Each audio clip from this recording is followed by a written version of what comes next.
Lagos, situated in the southwestern part of Nigeria, is the largest capital in the country, a melting pot for all, a city like none in Nigeria.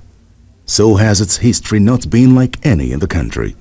From its inception in 1861 as a British colony, Lagos had always been the commercial capital of Nigeria and was Nigeria's political capital till its movement of the Federal Capital Territory to Abuja in 1990. That notwithstanding, Lagos remains the nerve center of the country.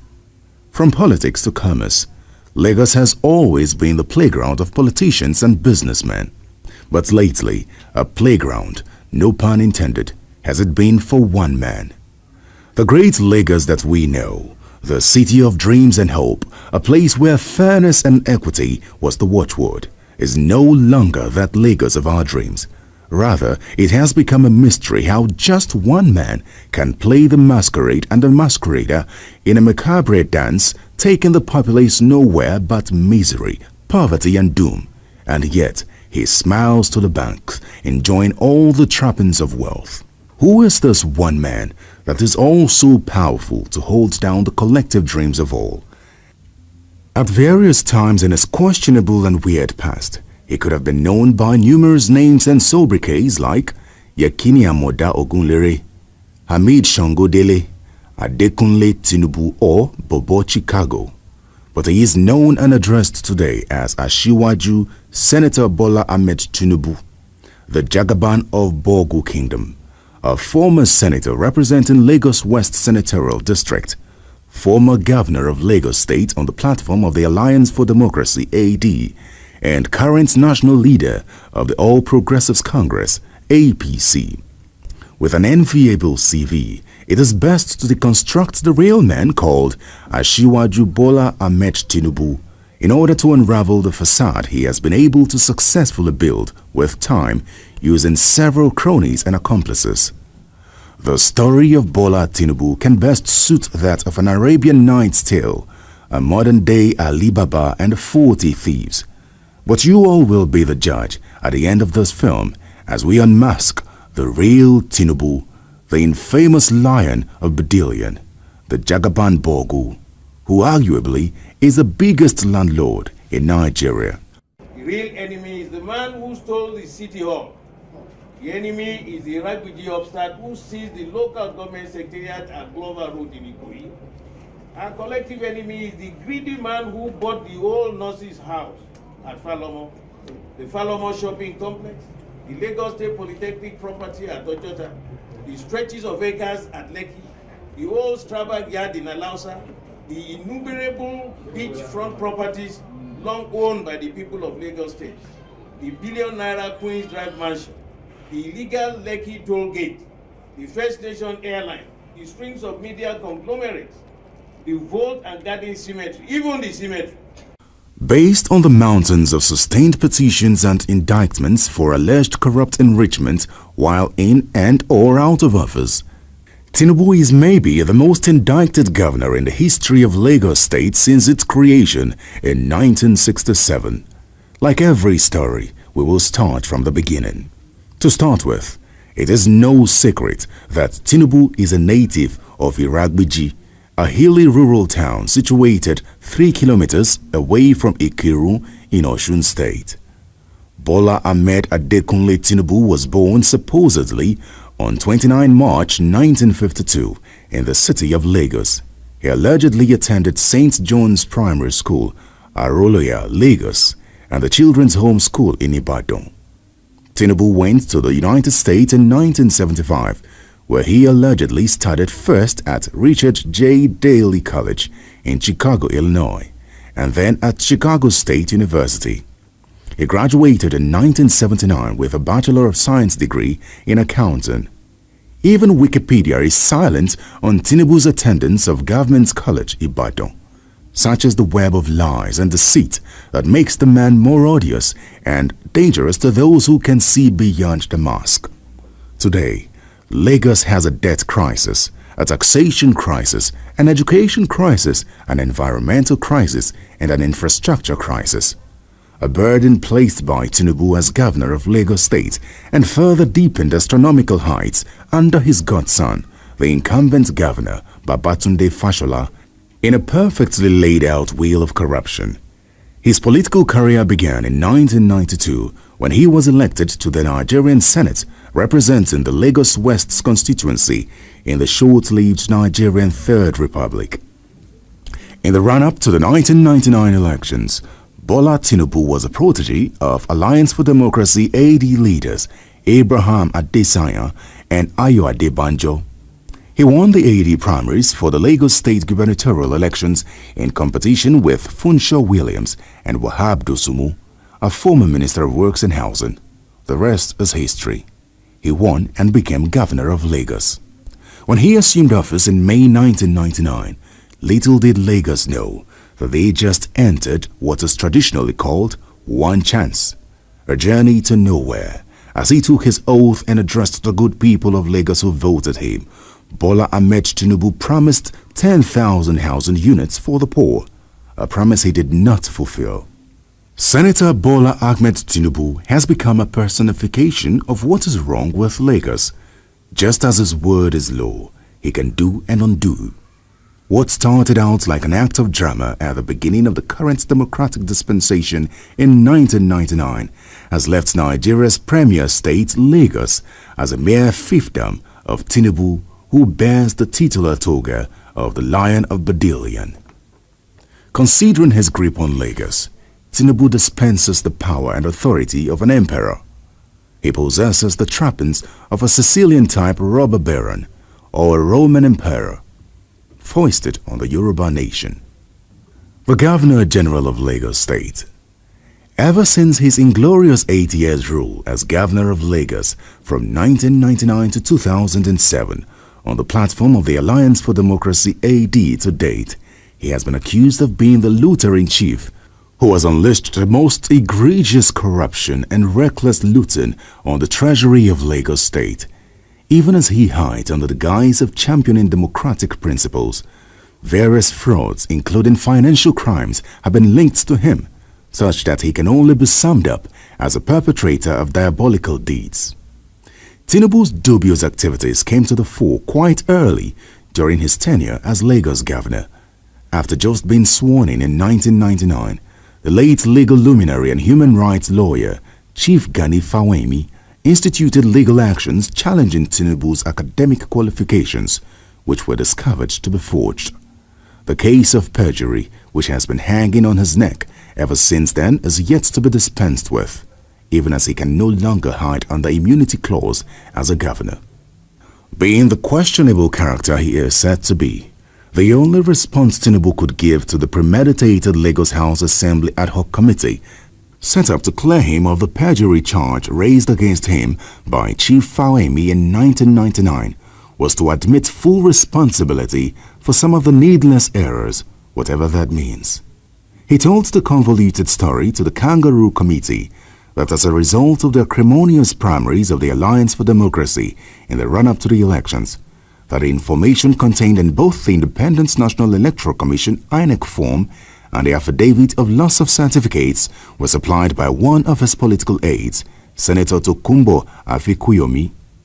While the fraud spotted in the INEC form CF01 had exposed Tinubu as claiming that he attended St. Paul's Primary School, Aroloya, Lagos for his primary school education, the ad hoc committee helped him adjust it to the claim that he attended St. John's Primary School, Aroloya, Lagos. It was clearly a case of a grand fraud applied to cover an initial fraud, because all through the findings of the Kangaroo Committee, no mention was made of any testimony from any of Tinubu's classmates in the primary or secondary schools supporting his claim. One begins to wonder if Tinubu attended the school alone. In the INEC form CF01, to contest the 1999 elections, Tinubu made false claims that he attended Government College Ibadan. The detail was visibly omitted in 2003 when he ran for re-election. Hard as they try, the case has however refused to die, as questions are frequently being asked on what has happened. The irrepressible Senator Ogunlewe had asked then, did Tinubu lie under oath that he attended St. Paul's Primary School, Aroloya, Lagos, which was not and is not in existence, Government College Ibadan and the University of Chicago, the inglorious role played by the State Assembly to aid and abet Tinubu in this grand deceit could only be compared to Emperor Nero playing on his harp while Rome burnt. One begins to wonder the hold Tinubu has over the Assembly up to this present dispensation many years out of office. This is easily surmised with events that happened in 2007 after the inauguration of Fashola as governor of Lagos. Never in history has any parliament adjourned its official proceedings and marched to the private residence of a politician not holding public office to pledge the parliament unconditional allegiance to that politician. But that's exactly what happened in June 2007, immediately after the Lagos State Assembly was inaugurated by the governor, Raji Fashola, when 99% of the state parliamentarians rushed to Bola Tinubu's private residence to pledge the Lagos Parliament's allegiance to Bola Tinubu in his then private capacity, with the incumbent governor, Raji Fashola, merely looking on, having been pawned to remain in shock. Overlaying all of this is Bola Tinubu's absolute personal control of Lagos state government. Tinubu has turned Lagos into oceans of poverty containing islands of wealth. No wonder he still bears the appellation Governor General of Lagos. Whatever that means, your guess is as good as mine. A look at history will do us all good if we are to understand the narcissist nature of the man Tinubu. Tinubu's tenure as Lagos State Governor ended on 29th May 2007 and Babatunde Fashola of the Action Congress took office. Fashola had been Chief of Staff to Bola Tinubu and political godson of Asiwaju Tinubu. In April 2007, the federal government brought Asiwaju Bola Tinubu before the Code of Conduct Tribunal for trial over alleged illegal operation of 16 separate foreign accounts.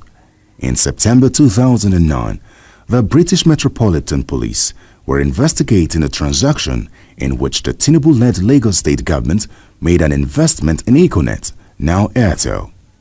The federal government rejected a request by Britain to release evidence needed for further investigation and prosecution of the 3 Nigerian ex-governors in a London court. The perceived web of corruption allegedly created by Asiwaju Bola Tinubu while in power is worrisome even after officially vacating office. By this, he effectively planted his cronies all over the machinery of governance and decision-making. Taxation is one of the means through which Tinubu has consistently enriched himself with the revenue of Lagos State. This has become not just a conduit of siphoning of state fund, but a tapestry of a grand master plan of corruption by one man. By the end of the tenure of Bola Tinubu, IGR was over 10 billion naira, and now under the governorship of Babatunde Fashola, IGR in Lagos State is over 200 billion naira per annum. Revenue collection in Lagos State was contracted out to private consultants called Alpha Beta under Tinubu, and they still continue to collect revenue under the Fashola administration. But why was Alpha Beta selected as the preferred consultant? Did the government invite consultancy bids for the contract? How many consultancy companies submitted bids for the contract? Considering that Alpha Beta has no known track record of revenue collection, what were the criteria used in selecting Alpha Beta? Tinubu's alleged ownership of Alpha Beta Consulting might explain his strong defense of the tax company, to the extent of reeling out Alpha Beta's resume, even when not directly prompted. Interested in your relationship with Alpha Beta? It's just like my relationship with Julius Berger, like any other company doing business for Lagos.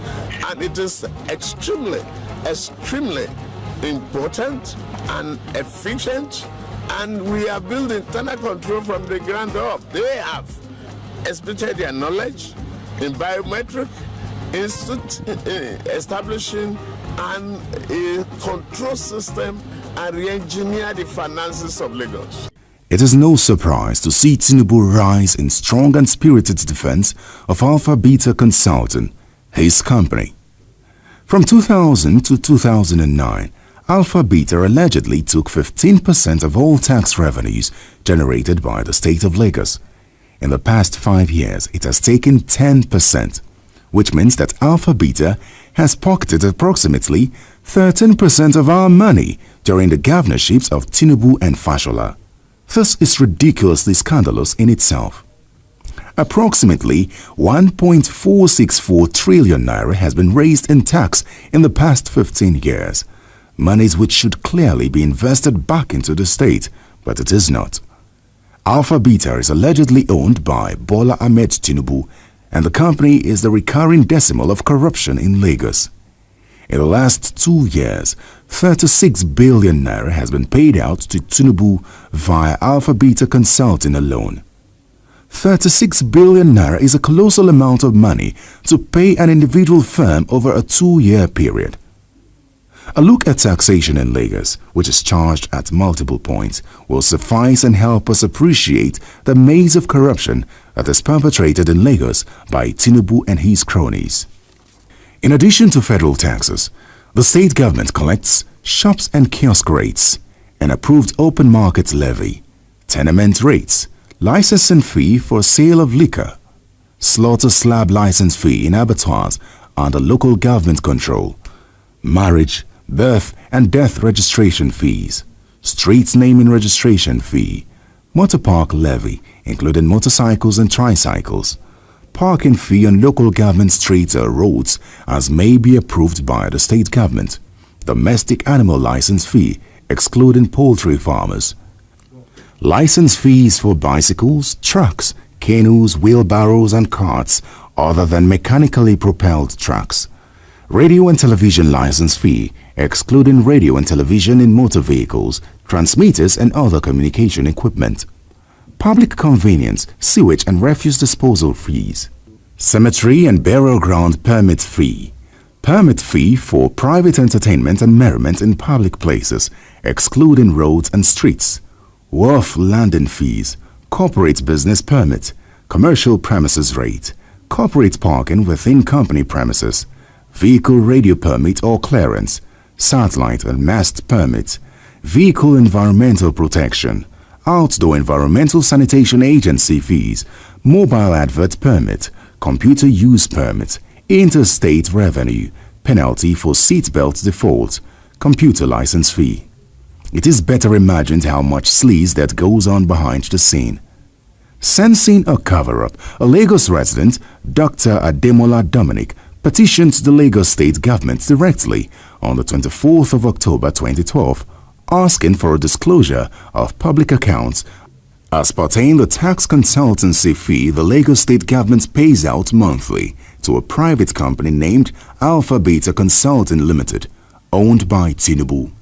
Dr. Dominic, as a petitioner, invoked the Freedom of Information Act and demanded to know how the taxes, revenue, finances of the state accrue, are managed and disbursed in Lagos State, and to access and request to be made available to me by you all information, CTCs of files, records, contract agreements, documents in respect of the said contract agreement entered into between the government of Lagos State and the company Alpha Beta Consulting Limited, pursuant to Section 23, subsection 3M 0, 5, 6, 7, 9 and 10 of the provisions of the Freedom of Information Act 2011 FOI.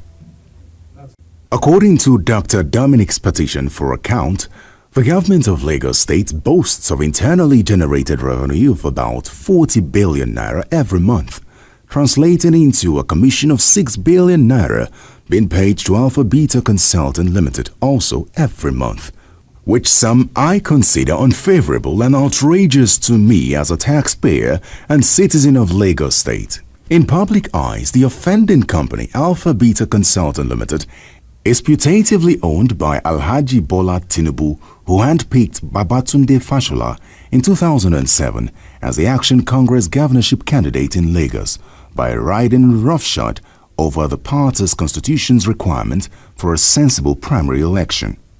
And the Lagos State government's response of November 5, 2012 to the petitioner merely reinforces the state's stance to treat Lagos finances as personal funds. It is also on records that Alpha Beta Company was blacklisted by the Abuja Environmental Protection Board, AEPB, for failing to render account of the fees it collects on behalf of the Federal Capital Territory, FCT, in respect of solid and liquid waste bills from residents in the territory. The Tinubu's firm was contracted in 2009 by the FCT administration under the then Minister Alhaji Adamu Aliero to be responsible for waste management fees. The rest is history. As it is, Lagos's medium-term future is in doubt, not least because its future taxes cannot be raised from the millions of illiterate and unskilled youths who will rather likely press violently for free social services to further tie up the state's finances already hobbled by over $500 million debts. In Lagos, land and real estate is gold. Here, Tinubu is believed to have effectively fleeced Lagos, allocating land for himself and his cronies. This area has been the gold mine for years and still remains one. It needs to be recalled that in 2007, a group called the Lagos Progressive Movement fingered Tinubu in a huge land scam running into several billions of naira in Lagos State. In a public statement on the matter, the group had noted, "We, the Lagos Progressives Movement, once again wish to update fellow Nigerians on the various land scams perpetrated by former Governor Bola Tinubu and being covered up by Governor Babatunde Fashola. The facts are true and verifiable. We have gone further to quote real names of collaborators and addresses of properties for readers to verify themselves. Tinubu is the #1 landlord in Lagos and has turned Lagos land worth trillions of naira into his personal possession to be used freely or given away unaccounted for. Even after he left office, Tinubu continues to illegally appropriate and allocate Lagos land under the watch of Fashola. Curiously, Tinubu still occasionally signs certificates of occupancy even as ex-governor and backdating them to the period he was in office. These brazen acts of corruption are alleged to have been perpetrated with the active collaboration of select few public officers who are obscenely wealthy at the expense of Lagos taxpayers. His accomplices in the fraud are Benga Ashafa, former Permanent Secretary, Lands Bureau since 2001, and serving Senator Mrs. Awofi Shayo, former Permanent Secretary and a relation of Bola Tinubu from Iragbiji, Osun State. Hakim Muri Okunola, former personal assistant PA to Tinubu and now Permanent Secretary, Ministry of Lands. Mrs. Nike Animashan and Tunji Ololafe, who was arrested by the Economic and Financial Crimes Commission (EFCC) and detained for 3 days and later released following the allegations of financial impropriety. Here is a catalogue of some of a few brazen acts of alleged corruption committed, leveled by numerous quarters against Tinubu and supposedly aided by Fashola. It is believed that Tinubu's greed and primitive acquisition tendency knows no bound. In fact, it is believed that Lagos land personally appropriated by him is worth over 500 billion naira, and this is growing because he hasn't stopped. This makes Tinubu Nigeria's single largest landlord. 1. 4 Onyinko Abayomi Drive, Ikoyi, a 5-bedroom detached house on 1 acre of land, and originally the Lagos State Governor's guest house since 1979, but which now belongs to Tinubu. The certificate of occupancy of the property, valued at 450 million naira, was signed and released to him by Fashola in 2007, shortly after he assumed office. 2. Tinubu's residence at 26 Badilian Road, Ikoyi, valued at 600 million naira. The Lagos State government bought the property and paid an undisclosed sum to Tinubu, and thereafter gave the property back to him under the bogus pension bill he signed to law shortly before he left office in 2007. 3.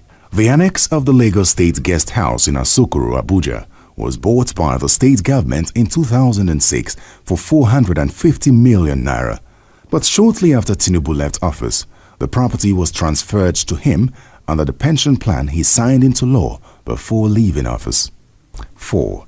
The 250-hectare land valued at about 35 billion naira and strategically located at the Ajah Junction on Lekki Road was initially meant for a general hospital for the people of Etiosa local government, but was seized by Tinubu and handed over to Trojan Estate Limited, a company owned by Deji and Wale Tinubu, to develop as Royal Garden Housing Estate at the expense of the taxpayers of Lagos. 5. The 1,000 hectares of land valued at about 75 billion naira at Lakowe near Abijo in Ibeju Lekki local government and given to Lekki Concession Company LCC, which is partly owned by Tinubu. It is being developed as a golf course and housing estate by Assets and Resource Management Limited, ARM. 6. 157 hectares of prime land worth 2.5 kilometers on the Atlantic beachfront, valued at about 10 billion naira and illegally appropriated by Tinubu from the communities of Sinwa, Igbekodo, Akpaki, in Ibeju Lekki and given to a Tinubu crony and front, Ibukun Fakeye, to build a golf course and luxury villa with little or no compensation to the villagers.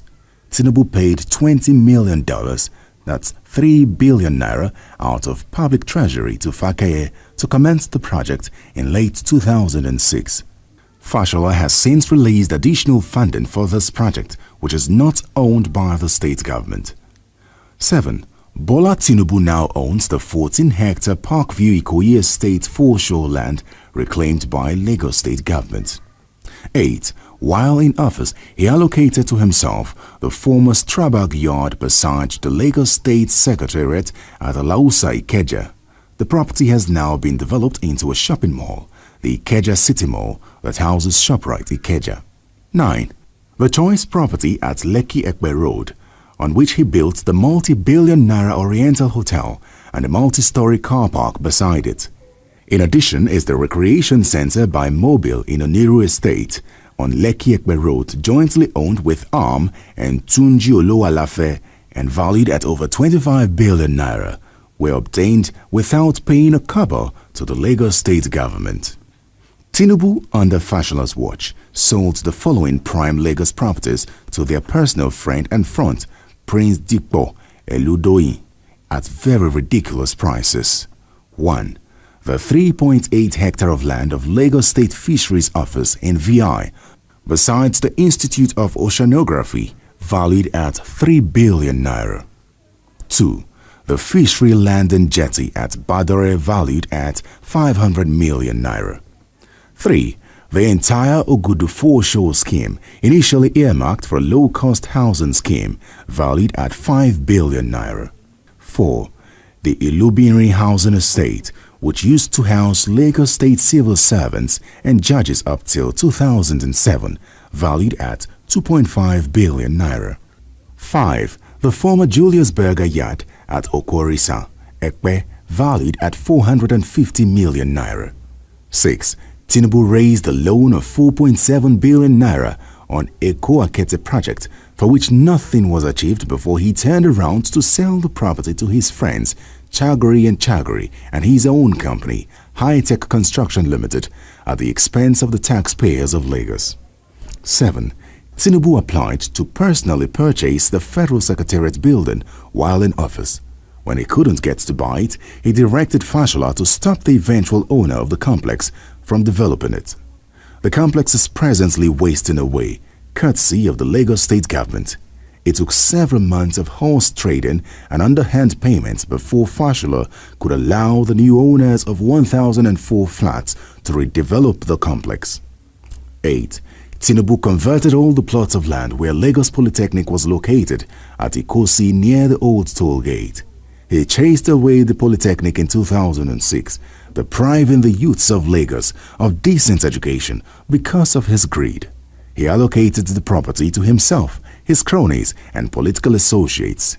It now houses TV Continental TVC, which is owned by Tinubu. 9. Tinubu single-handedly sold the prime land on Aboyade Coal, Victoria Island, which was recovered from some allottees, to UACN Properties PLC. The amount of proceeds was shrouded in secrecy. 10. Dikpo Eludoyin, fronting for Tinubu, built the estate directly opposite Goshen Beach Estate in Lekki area. 11. Tinubu's wife, Remi Tinubu, built the massive New Era Foundation Youth Camp at the junction of Eleko off the Lekki-Ekpe Express Road with Lagos State funds and has now converted it to personal use. 12. Tinubu owns the Farah Park Estate and the Beechwood Estate, both in Lekki. 13. The critical care unit at the Lagos State University Teaching Hospital, Lasuth, in Ikeja, built and equipped with state funds, is now owned personally by Tinubu. He has put one Dr. Sikru Tinubu, a supposed cousin of his, to run the outfit. 14. Besides, prime land and properties have been used to pay off public officials who are personally close to Tinubu and Fashola for jobs well done or for being privy to sensitive information. Notably, Dele Alake, former Commissioner for Information and Strategy, was sold a whole house on Alexander Road, Ikoyi, where he lived as official quarters at a giveaway price. Rauf Aregbesola, Osun State Governor, who was a former commissioner in Lagos, as well as Muiz Baniri, also a former commissioner, got detached houses at Ladoke Akintola Street, GRA Ikeja, for their good job while serving under Tinubu. Yemi Cardoso and Wale Edun, both former commissioners, were sold houses on Iru Close and another location in Old Ikoyi at giveaway prices by Tinubu. The list is endless. It won't be out of place to rename Lekki Peninsula the Bola Tinubu Peninsula. Indeed, the prime land legally acquired from the Lekki axis is enough to build the Lekki-Ekpe Road without burdening residents and other taxpayers with a 30-year concession toll road. One wonders why the EFCC appears compromised on matters concerning Tinubu. If not, how come he has not been charged to court, despite several petitions against him, and in spite of Nuhu Ribadu's boastful claims that he had enough evidence to nail him? One of the governors, we think he took close to about 75% of the resources of the state. One governor took 75% of the money from the state government? And this is a state that is probably made over $1 billion in terms of revenue. Or was it the reason he gave his ACN presidential ticket to Ribadu in 2011? It is apparent that there is a deliberate attempt at cover-up of all these alleged nefarious activities by one man. One can remember with nostalgia Tinubu's case at the Code of Conduct, but like a cat with 9 lives, he still evades justice. The case against him was simple and grievous for any government official, not to talk of a governor. That you, Bola Ahmed Tinubu, former governor of Lagos State, being a public officer as listed in Part 2 of the 5th schedule to the 1999 Constitution of the Federal Republic of Nigeria, and having subscribed to the oath of office as enshrined in the 7th schedule to the 1999 Constitution on assumption of office, as such engaged yourself in the operation and maintenance of several foreign bank accounts, namely First Heritage Bank USA, Citibank N.A., New York, Citibank International, New York, HSBC 177 Great Portland Street, London, amongst others. However, in what many have come to accept as a political deal for delivering the Southwest to the ruling PDP, the federal government let Tinubu off the hook and the matter was thrown out of the tribunal on technical grounds. But for how long can Tinubu evade justice? It will be interesting to follow up on what has happened to the EFCC intervention in the case of allegations of fraud leveled against Governor Fashola by a body known as the True Face of Lagos, which led to the arrest, detention and eventual release of one Dr. Tunji Ololafe, a prominent contractor and friend of both Tinubu and Fashola. He was arrested in Lagos by operatives of the EFCC following its investigation into allegations of financial crimes. Ololafe, a medical doctor and owner of Duke's Projects Limited, whose company was used as front by the Lagos State Governor to execute inflated contract, was arrested on Friday, April 23, 2010, after investigators discovered that 27 contracts were awarded to the company from the State Ministry of Health and 3 from the Ministry of Education. Dr. Tunji Olowolafe was allegedly paid 10 billion naira from Lagos state coffers as a front for Tinubu. In the last 10 years, tax revenue has come to constitute about 75% of government revenue base. Yet, the government never bothers to render account to taxpayers in Lagos. In the last 3 years alone, a colossal sum of 1.1 trillion naira was budgeted by the Lagos state government, with the government itself affirming that it has consistently recorded a minimum of 75% of budget performance, out of which 80% came from internally generated revenue, IGR. This is 30% more than the entire budgets recorded by successive governments between 1992 and 2007, a period spanning 15 years. The total tax revenue of Lagos last year, at the time of making the revelations, showed that tax on a monthly basis hovered between 14 and 17 billion naira, while federal allocation stood at 6 billion naira monthly. This is more than the revenue of 7 states in Nigeria put together on a monthly basis. Lagosians, it's time to break from the stranglehold of one man. Tinubu's godfatherism is more akin to that of unscrupulous mafia dons in Sicily. It is more of gangsterism. Tinubu's gangster godfatherism means candidates for public office of his political party are not elected by popular vote, but selected from Tinubu's bedroom in Badilion Road and then imposed on the party. They are then held under a tight leash by the Jagaban and are required to do his bidding on pain of being summarily replaced or impeached. Bisi Akonde, former chairman of Tinubu's legacy ACN party, declared unapologetically that democracy had no place in the internal arrangements of the ACN. Anyone that is not comfortable with that should go and contest in another political party, he said. APC, democracy or anti-democracy. Nothing has really changed in this stance beyond the fact that ACN has since metamorphosed into the APC. The first test was the so-called election of the chairman of the party. Instead of electing a new APC chairman, Odigie Oyegun was allegedly rigged into the office by Tinubu. Tom Ikimi blew the whistle on Tinubu, insisting he never dropped out of the race for Oyegun, but was forced out because at that time, Tinubu had designs for a Muslim APC presidential ticket, with him as the vice presidential candidate. Ali Modu Sharif was even reported to have been so incensed by Tinubu at an APC NEC meeting that he threatened to beat Tinubu up. Both of those men have since left the APC. The charade in the selection of a governorship candidate for Lagos was no different. A tiger never really changes its stripes. It was a rehatch of the primaries that brought in Fashola in 2007. Tinubu simply masterminded the primaries. Once the results started to be declared, the other contestants realized they had been conned. They all stormed out of the venue in protest, leaving only Ambode and Ganiyu Solomon. Tinubu pleaded with aspirants to accept the contrived outcome, saying, "You are 12 aspirants, and like the 12 tribes of Israel, you have some differences, but you must remain one and united." It is ironic to point out that the 12 tribes of Israel were not united. Instead, they split, with 2 tribes becoming the kingdom of Judah and the remaining 10 the kingdom of Israel. A house divided against itself cannot stand. Maybe it would not be out of place to remind the Ashiwaju of history repeating itself in the next elections in Lagos.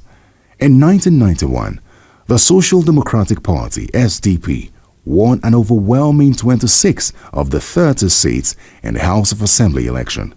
However, it lost the election of governor to the National Republican Convention, NRC, and Sir Michael Otedola became governor of Lagos as a result of conflict and split within the SDP.